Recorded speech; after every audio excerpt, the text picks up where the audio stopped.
भाषा संस्कृतम् मृदुलभाषा संस्कृतम्। सर्वेभ्यो नमो नमः। आज की संस्कृत कक्षा में आप सबका स्वागत है और आज हम जानने वाले हैं BA second year third semester Sanskrit compulsory के सिलेबस और क्वेश्चन पेपर के पैटर्न को। आप जानते हैं स्टूडेंट्स, परीक्षाओं का दौर आरंभ हो रहा है और इस बार भी हमारा पेपर जो है ऑनलाइन मोड से होने वाला है। और अभी तक बहुत से ऐसे स्टूडेंट्स हैं जिन्हें अपने यूनिट वाइज सिलेबस का नहीं पता है, क्वेश्चन पेपर किस स्टाइल का आना है यह भी वह नहीं जानते हैं। तो इसलिए ये लेक्चर आपको बहुत हेल्प करने वाला है। जितने भी आपके सिलेबस और क्वेश्चन पेपर के रिगार्डिंग डाउट्स हैं वो सभी डाउट्स हम दूर करने का प्रयास करेंगे, इसलिए आप इस लेक्चर के एंड तक बने रहें। और बहुत ही कंसंट्रेशन के साथ आपने इस लेक्चर को सुनना है। क्वेश्चन पेपर को जानने से पहले स्टूडेंट्स आप जानते हैं हमें यूनिट वाइज अपने सिलेबस को जानना आवश्यक है। तो सबसे पहले हम अपने सिलेबस को यूनिट वाइज जानेंगे और फिर उसके बाद लेटेस्ट क्वेश्चन पेपर को सॉल्व करेंगे। तो आज सबसे पहले हम कुरुक्षेत्र यूनिवर्सिटी कुरुक्षेत्र में BA second year third semester Sanskrit compulsory का सिलेबस क्या है उसे जानते हैं। अपने सिलेबस को यूनिट वाइज जानना बहुत जरूरी है क्योंकि क्वेश्चन पेपर को अटेम्प्ट करने से पहले हमारा काम होता है सिलेबस को समझ लेना, ताकि हम उस हिसाब से उसकी तैयारी कर सके। कितने ग्रामर है, कितना लेसन है, कैसे तैयारी करनी है, तो ये सारी ट्रिक्स हमें तब पता चलती हैं जब हम यूनिट वाइज सिलेबस को समझ लेते हैं। तो बिल्कुल अलर्ट होकर बैठिए, अपने यूनिट वाइज सिलेबस को अच्छे से समझिए। फर्स्ट यूनिट में आपके पास चारुदत्त का प्रथम और द्वितीय अंक है, इसके 4 अंक है टोटल। और आपके पास सिलेबस में थर्ड सेमेस्टर में पहले 2 अंक आएंगे और आखिरी 2 अंक फोर्थ सेमेस्टर में पूछे जाएंगे। और इसमें श्लोक और सूक्तियों की व्याख्या आपसे पूछी जाएगी और ये काम आपके पास 16 मार्क्स का है। सेकेंड यूनिट में आपके पास चारुदत्त का प्रथम अंक और द्वितीय अंक है और इसमें आपके पास सार रूपी प्रश्न पूछे जाएगा, जैसे प्रथम अंक का सार और द्वितीय अंक का सार आपको तैयार करना है। और इसमें चरित्र चित्रण चारुदत्त, वसंत सेना, विदूषक और भी जो मुख्य पात्र हैं उनके चरित्र चित्रण आपको याद करने हैं। ठीक है स्टूडेंट्स, और ये काम भी आपके पास 16 मार्क्स का है। थर्ड और फोर्थ यूनिट आपका ग्रामर का है। थर्ड यूनिट में आपके पास कृदंत प्रकरण है। इसमें आपके पास स्टूडेंट्स ये लगभग 11 से 12 प्रत्यय पूछे गए हैं। ठीक है, और ये 16 मार्क्स का आपके पास काम है। फोर्थ यूनिट में आपके पास समास और अनुवाद का कार्य है। अव्ययी भाव समास और तत्पुरुष समास आपसे इस बार पूछा गया है और बाकी 2 समास अगले सेमेस्टर में पूछे जाएंगे। और अनुवाद का कार्य है जो हम पिछली छोटी क्लासेस से अनुवाद कार्य सीखते आए हैं। हमने फर्स्ट ईयर में भी अनुवाद बनाना सीखा था, तो इससे रिलेटेड सभी टॉपिक्स के लिंक आपको डिस्क्रिप्शन बॉक्स में भी प्रोवाइड किए जाएंगे, तो इसलिए आप डिस्क्रिप्शन बॉक्स भी जरूर देखें। ये भी काम आपके पास 16 मार्क्स का है और हर एक यूनिट में से आपको 2 वेरी शॉर्ट क्वेश्चन पूछे जाएंगे। तो यानी कि कितने मार्क्स का काम हो गया, 8 क्वेश्चन है और ये 2 नंबर के यानी 16 मार्क्स के आपके पास वेरी शॉर्ट क्वेश्चन है। तो अगर आप कहानी पढ़ लेते हैं, ठीक है, तो पात्र संबंधी प्रश्न भी आपका हल हो जाएगा। ठीक है, अगर ग्रामर जान लेते हैं तो इसमें भी जो आपके वेरी शॉर्ट क्वेश्चन है तो वह भी तैयार हो जाएंगे। तो ये हमारा कुरुक्षेत्र यूनिवर्सिटी के अनुसार ये सिलेबस था। अब हम जानते हैं कुरुक्षेत्र यूनिवर्सिटी कुरुक्षेत्र में BA second year third semester Sanskrit compulsory के सबसे लेटेस्ट क्वेश्चन पेपर को। तो देखिए, सबसे पहले आपके पास वेरी शॉर्ट क्वेश्चन का काम आएगा। 8 प्रश्न पूछे जाएंगे जो कि 2 नंबर के हैं, यानी 16 नंबर के वेरी शॉर्ट क्वेश्चंस हैं। चारुदत्तम किस प्रकार की रचना है? प्रकरण। विदूषक का नाम क्या है? मैत्रेय। प्रथम अंक में नटी सूत्रधार से किस उपवास का नाम बताती है? अभिरूपपति। चारुदत्त के पिता का क्या नाम था? सार्थवा। उपग्रामम में कौन सा समास है? अव्ययी भाव समास है। नेक्स्ट देखते हैं, हरित्रातः का विग्रह वाक्य लिखकर समास का नाम बताइए। हरिणा त्रातः तत्पुरुष समास। आपके सिलेबस में स्टूडेंट्स केवल 2 ही समास हैं, इसलिए इनको याद रखना बहुत आसान है, अव्ययी भाव समास और तत्पुरुष समास। नेक्स्ट क्वेश्चन, गम प्लस तुमन प्रत्यय मिलकर किदंत रूप बनाइए। गन तुम, जाने के लिए। पठ में क्षत्रिय प्रत्यय जोड़िए, क्या बनेगा? पठन। ठीक है स्टूडेंट्स, चलिए नेक्स्ट प्रश्न देखते हैं, जिसमें आपको 2 श्लोकों की सप्रसंग व्याख्या करनी आई है और लिखने का क्रम आप देख लीजिए। सबसे पहले प्रसंग लिखेंगे जिसमें लेसन का नाम, राइटर का नाम। चारुदत्त के टोटल 4 अंक हैं, जिसमें से प्रथम 2 अंक इस सेमेस्टर में है और आखिरी 2 अंक नेक्स्ट सेमेस्टर में पूछे जाएंगे।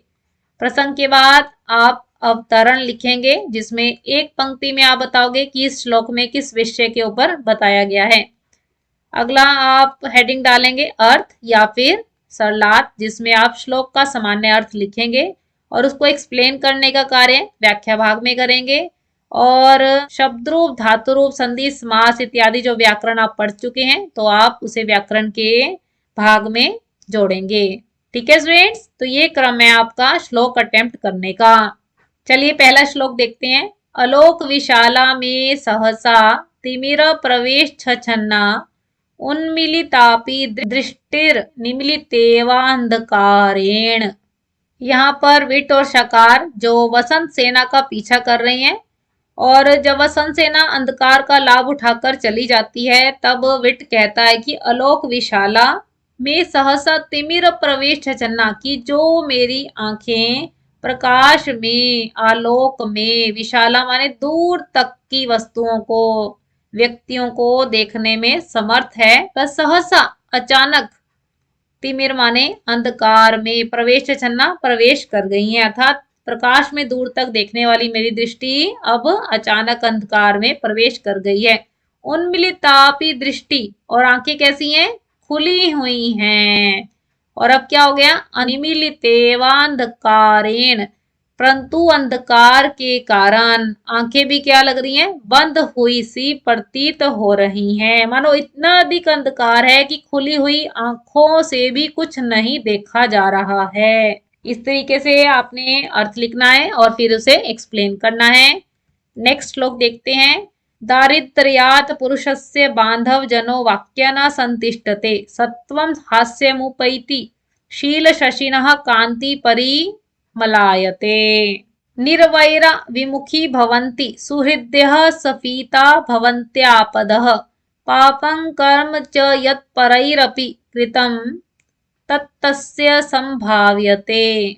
यहाँ पर नायक चारुदत्त जो है दरिद्रता की वास्तविक स्थिति को बता रहा है कि दरिद्रयात् पुरुषस्य बांधवजनों, कि दरिद्रता के कारण मनुष्य के भाई बंधु भी वाक्य न संतिष्ठते, उसकी बात पर विश्वास नहीं करते हैं।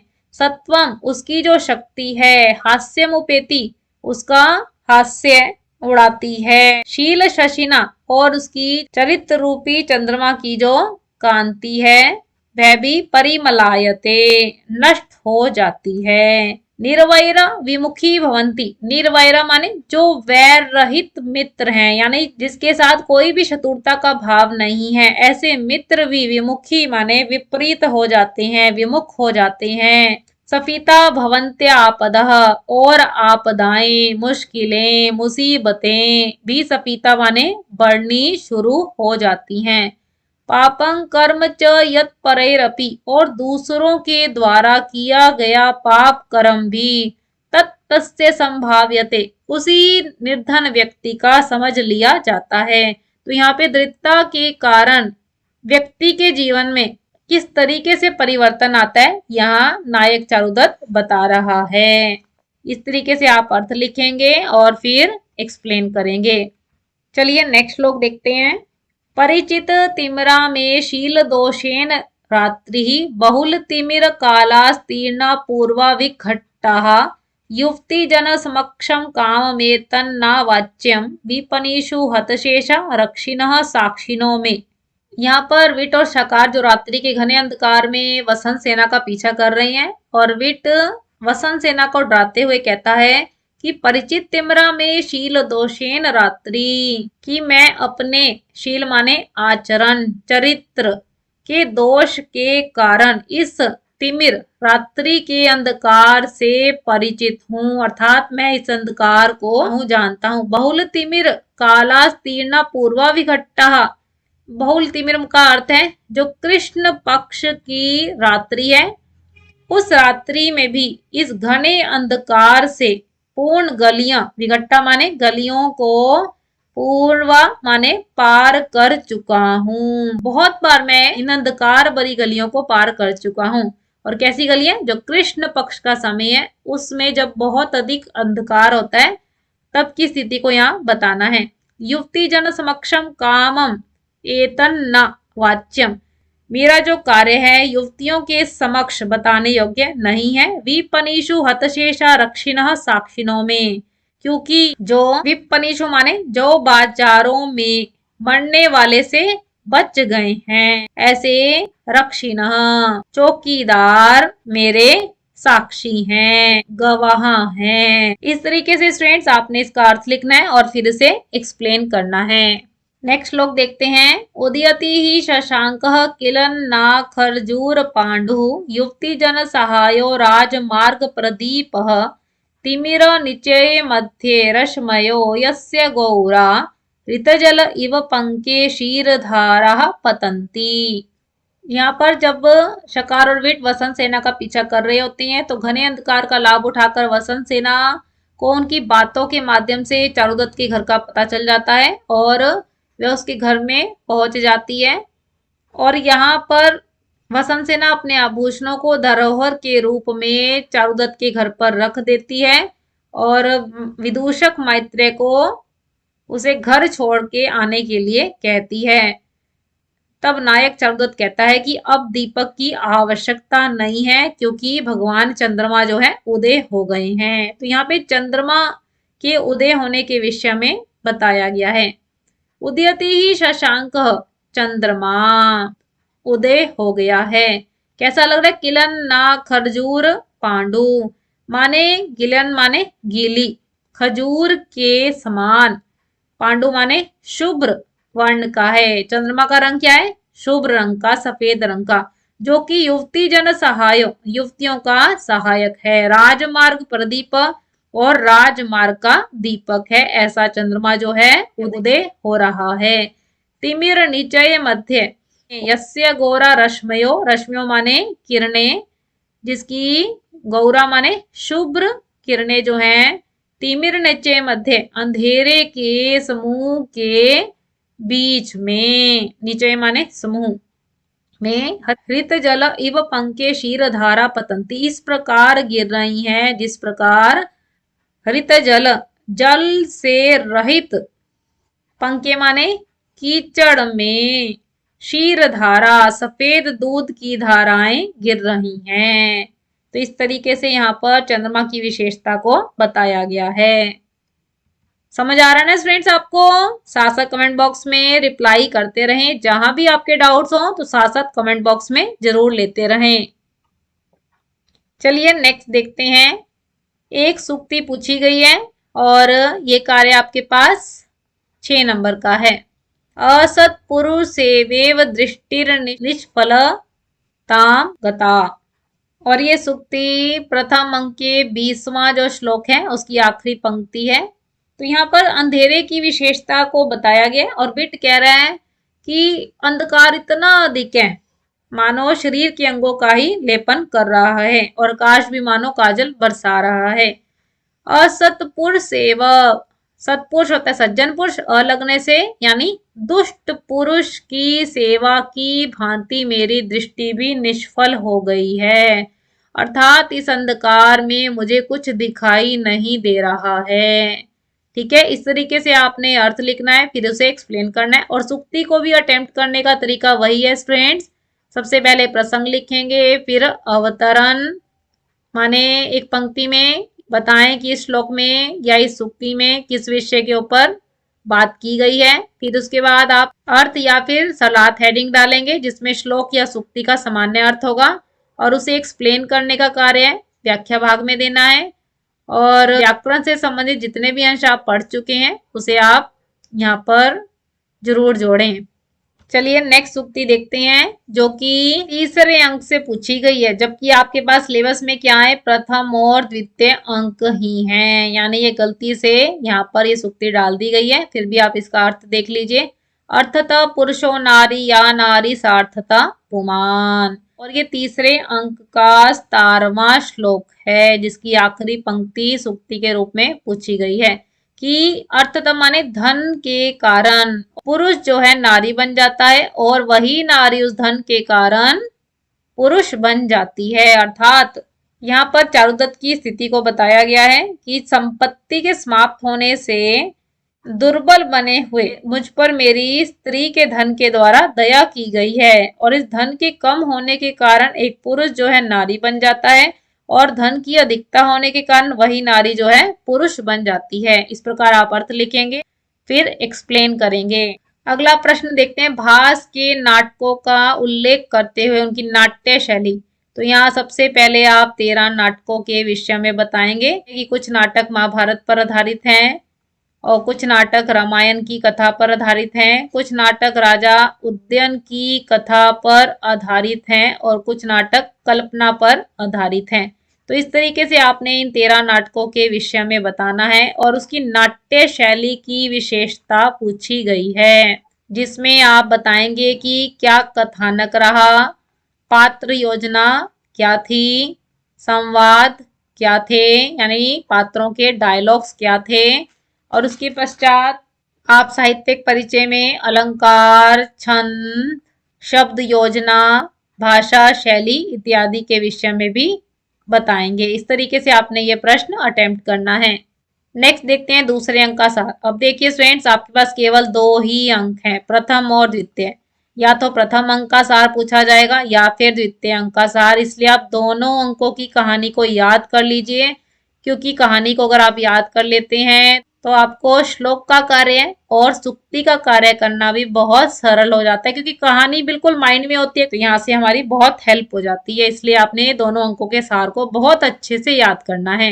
नेक्स्ट क्वेश्चन में वसंत सेना का चरित्र चित्रण, ये मुख्य नायिका है और चरित्र चित्रण में स्टूडेंट्स चारुदत्त का, वसंत सेना का और विदूषक का चरित्र चित्रण आपको अच्छे से याद करना है। नेक्स्ट प्रश्न देखते हैं, यहाँ पे प्रथम अंक के आधार पर नायक चारुदत्त और विदूषक के संवाद को अपने शब्दों में लिखो, यानी जो चारुदत्त और विदूषक की आपसी बातचीत हुई है उसको आपने लिखना है और ये तभी आप लिख पाएंगे जब आपको कहानी यानी कि इसका सार अच्छे से याद है। ठीक है स्टूडेंट्स, चलिए नेक्स्ट प्रश्न देखते हैं। यहाँ पर 4 धातुओं के कृदंत रूप पूछे गए। अगर आप एक भी शुद्ध रूप लिख लेते हैं तो उसमें 2 नंबर मिलेंगे, यानी 8 नंबर का कृदंत रूप का कार्य और लगभग फुल चॉइस है, तो बहुत ध्यान से कीजिए। और ग्रामर ऐसा पार्ट है स्टूडेंट्स की जिसमें आपको कोशिश करनी है कि पूरी अटेम्प्ट करके आए, क्योंकि कई बार ऐसा होता है हलंत विसर्ग की गलती रह जाती है जिससे नंबर कटने की संभावना होती है। और अगर आप पूरा कर देते हैं और बाई चांस कुछ गलती हो भी जाती है तो नेक्स्ट वाले चेक कर लिए जाते हैं। प्रायशः ऐसा होता है कि उन्हें चेक कर लिया जाता है, परंतु कई बार ऐसा होता भी नहीं है, इसलिए ध्यान से करना है। भू जमा तव्य भवितव्य, गम जमा क्षत्रि गच्छन जाते हुए, क्री जमा अन्यर प्रत्यय करणीय, नम में त्वा प्रत्यय जोड़ो नथवा, पठ में शानच, देखिए शानच प्रत्यय जो है स्टूडेंट्स आत्मनेपदी धातुओं में लगता है, यहाँ पर गलती से दे दिया गया है, इसको स्किप कर देना क्योंकि ये धातु पठ जो है परस्मयी पदी है। लिख जमा यत प्रत्यय जो है चाहिए अर्थ को बताता है लेख्यम, से में तवत प्रत्यय जोड़ा सेवितवान। ठीक है, इस तरीके से स्टूडेंट्स आपने कृदंत प्रत्ययों का कार्य करना है। नेक्स्ट में देखिए 4 के प्रकृति प्रत्यय, यानी कि आपने धातु और प्रत्यय अलग अलग करने हैं। जब आप कृदंत प्रत्यय करेंगे तो दोनों तरीके से कीजिए। अब देखिए यहाँ पे आंसर दिया हुआ है, अब आपने इसमें धातु और प्रत्यय अलग करना है। ठीक है, ने तुम, नी धातु है, तुम से पता चला कि यहाँ पर तुमन प्रत्यय है। खादित्वा, खाद धातु है और त्वा प्रत्यय है। पीतः, पा धातु जमा त प्रत्यय है। क्रीडन, न से अंत होने वाला कौन सा था स्टूडेंट्स, क्रीड धातु जमा क्षत्रि प्रत्यय है। पठितवान, पठ धातु जमा तवत प्रत्यय है। कार्यम, क्री धातु जमा ण्यत प्रत्यय है। शयनीय, शी धातु और अन्यर प्रत्यय है। इस तरीके से स्टूडेंट्स आपको सॉल्व करना है। ठीक है, आपने धातु और प्रत्यय अलग अलग करके बताने हैं। कर लेंगे ना स्टूडेंट्स। चलिए नेक्स्ट देखते हैं, चार समस्त पदों का विग्रह करते हुए समास का नाम बताना है। अब देखिए स्टूडेंट, शब्दरूप का याद होना बहुत आवश्यक है, नहीं तो फिर रटना ही पड़ेगा। अधि हरि, अधि के योग में सप्तमी भक्ति लगती है और अंत में इति लगता है। हरि की सप्तमी बनाइए, हरऊ इति। समास का नाम भी बताना है। दो ही समास है स्टूडेंट्स, या तो अव्ययी भाव समास होगा या फिर तत्पुरुष होगा। ठीक है, कवि श्रेष्ठ, कवीणाम श्रेष्ठ, यहाँ पर तत्पुरुष समास है। यथा बलम, बलम अनतिक्रम्य। नेक्स्ट देखते हैं, निरमक्षिकम, मक्षिकाणाम अभावः। ये दोनों अव्ययी भाव समास के उदाहरण हैं। ग्रामः गतः, गांव को गया हुआ, ग्रामम गतः, तत्पुरुष समास है ये। हाँ, राष्ट्रपति कैसे बनाएंगे, राष्ट्रस्य पति, तत्पुरुष समास है। भूतबली, भूताय बली, चतुर्थी तत्पुरुष समास है। तो देखिए स्टूडेंट, कितना आसान कार्य है, यहाँ भी बहुत ध्यान से करना है आपने, ताकि ग्रामर में कहीं भी मार्क्स ना कटे और आपके फुल में से फुल मार्क्स आए।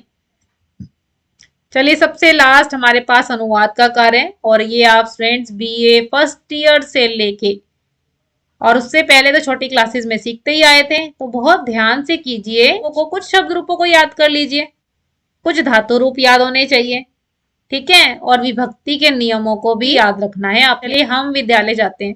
अब हम कौन सा पुरुष है, चला ये उत्तम पुरुष का वाक्य है और संख्या ज्यादा है, तो यानी बहुवचन है। कैसे बनाएंगे, वयम, क्या होता था, अहम अवाम वयम, तो यहाँ पे वयम लगेगा। वयम महाविद्यालयम जाते हैं। गच्छामः, ठीक है, महाविद्यालय की जगह कुछ और भी आता, नगरम गच्छामः, विद्यालयम गच्छामः, कक्षाम गच्छामः। गम धातु योगे का विभक्ति द्वितीया विभक्ति। ठीक है स्टूडेंट्स, चलिए नेक्स्ट देखते हैं। कालिदास महान कवि थे, अब थे यानी पास्ट की बात की है, आसीत लगा दीजिए और बाकी तो बहुत सरल है। कालिदासः महान कवि आसीत। नेक्स्ट देखिए, राम अयोध्या के राजा थे, राम अयोध्या के, षष्ठी भक्ति का यहाँ प्रयोग कीजिए।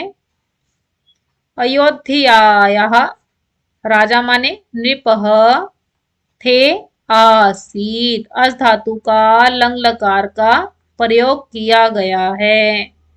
मैं पिताजी के साथ जाती हूँ, साथ यानी सह, और सह के योग में तृतीया विभक्ति होती है। अहम, पिता में तृतीया, पित्रा सह गच्छामि, लट लकार का वाक्य है और उसमें भी उत्तम पुरुष एक वचन का वाक्य है।